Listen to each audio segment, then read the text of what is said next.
Lebanon's government has just done the unthinkable. The Lebanese army has presented a plan, yes, an actual plan, to disarm Hezbollah, and the government cabinet welcomed it. Sounds historic, right? But here's the catch. There's no timeline, no deadline, and no real clarity. And within minutes of the plan being presented, five Shia ministers, including Hezbollah's allies, literally stood up and walked out. So what's going on? Is Lebanon finally taking steps to disarm one of the most powerful non-state armed groups in the world? Or is it just another political show with no real future? Let's break it down. On September 5, 2025, Lebanon's cabinet met for 3 hours. The Lebanese army commander Rodolphe Heikel walked in with a plan. The plan: disarm Hezbollah. Now, the fact that the Lebanese army even dared to draft such a plan is big. Because, let's be honest, Hezbollah is not just a militia. It's a political party, a military force, and arguably the most powerful actor inside Lebanon. For decades, it has held weapons outside the control of the state, while also sitting inside parliament and cabinet meetings. But here's where things immediately went off the rails. As soon as Heikel walked into the meeting, five Shia ministers walked out, including those from Hezbollah and its ally, the Amal movement. Their message was clear: this discussion is illegitimate without us. So while the government welcomed the army's plan, it stopped short of actually passing it. Disarming Hezbollah is not just a Lebanese issue. It's regional, it's international. Think about it. Hezbollah has fought wars against Israel. It's backed by Iran and has been accused of operating as far away as Latin America and Africa. For years, the United States, Saudi Arabia, and Hezbollah's rival inside Lebanon, mostly Christian and Sunni political groups, have demanded that the group give up its weapons. And now, with last year's devastating war with Israel still fresh in memory, the pressure is louder than ever. U.S. Senators Jim Risch and Janet Shaheen even issued a statement the same day, applauding Lebanon's cabinet for moving toward disarmament, saying Lebanon can't have a free, prosperous, secure future until it's freed from Hezbollah and Iran's influence. So the world is watching. Now here's the brutal truth. The Lebanese army cannot disarm Hezbollah. Not militarily, not politically, not socially. Hezbollah isn't some ragtag militia hiding in caves. It's a deeply embedded power structure in Lebanon. It runs schools, hospitals, charities. It controls neighborhoods, and militarily it's estimated to have tens of thousands of fighters and a rocket arsenal bigger than most states. So when people talk about the Lebanese army disarming Hezbollah, here's what they are not saying. It will require Lebanese soldiers to turn their weapons on other Lebanese citizens, and that could spiral into exactly what Hezbollah has warned: civil war.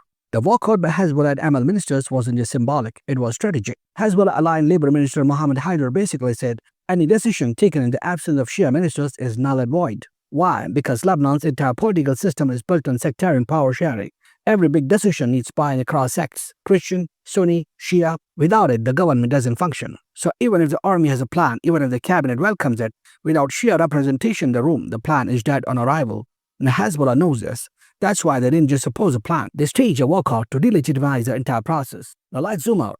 The US and Saudi Arabia are ramping up their push. They see Hezbollah as an Iranian proxy, and every time Israel clashes with a group, pressure builds for Lebanon to finally do something. But here's the irony. While Washington is applauding Beirut for moving toward disarmament, Israel is still bombing Lebanon. Just this week, Israeli airstrikes killed 4 people, including civilians and Syrian refugees. Israeli drones are still flying over Lebanese skies, violating the so-called truce. So Hezbollah's response is, how can you even talk about disarming us while Israel is literally bombing Lebanon right now? And that's not an easy argument to dismiss. Now let's talk about the big fear: civil war. Hezbollah Secretary General Naim Qassem has already warned the government, don't confront us or it could lead to civil conflict. He's even hinted at mobilizing street protests. And analysts agreed. Elijah Magnier told Al Jazeera that the Lebanese army has no appetite for a civil war, because if the army were to attack Hezbollah, many of his own Shia soldiers might defect. The army could split from within. So the army's plan is already stuck between 2 impossible choices. 1. Implement it and risk tearing Lebanon apart. 2. Don't implement it and look like the state is powerless. So where does this leave Lebanon? Right now, the government is trying to walk a tightrope. They've welcomed the plan without actually approving it. They've sent a signal to the international community, especially the US and Saudi Arabia, that they're listening. But on the ground, Hezbollah isn't going anywhere. Its ministers have walked out of cabinet meetings 3 times now over this issue. Its weapons are still firmly in its control, and its influence, both political and military, remains intact. The Lebanese army's plan might exist on paper, but in reality, it's trapped in Lebanon's endless cycle of political paralysis. Now, here's why this matters for you, even if you're not in Lebanon. Because this isn't just about Hezbollah. This is about the future of the Middle East. If Hezbollah stays armed, Israel will keep striking Lebanon. If the Lebanese army actually tries to disarm Hezbollah, the country could collapse into another civil war. And in both scenarios, Lebanon's already fragile economy and society, hit by inflation, blackouts, refugee crisis, will be pushed to the brink.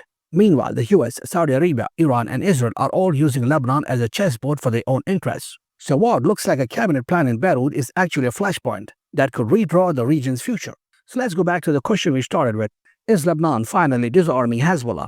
The answer, at least for now, is no. What we are seeing is a government caught between international pressure and domestic reality, a military that admits it has limited capabilities, and a political system where one walkout can paralyze everything. Lebanon may have taken the first step, drafting a plan.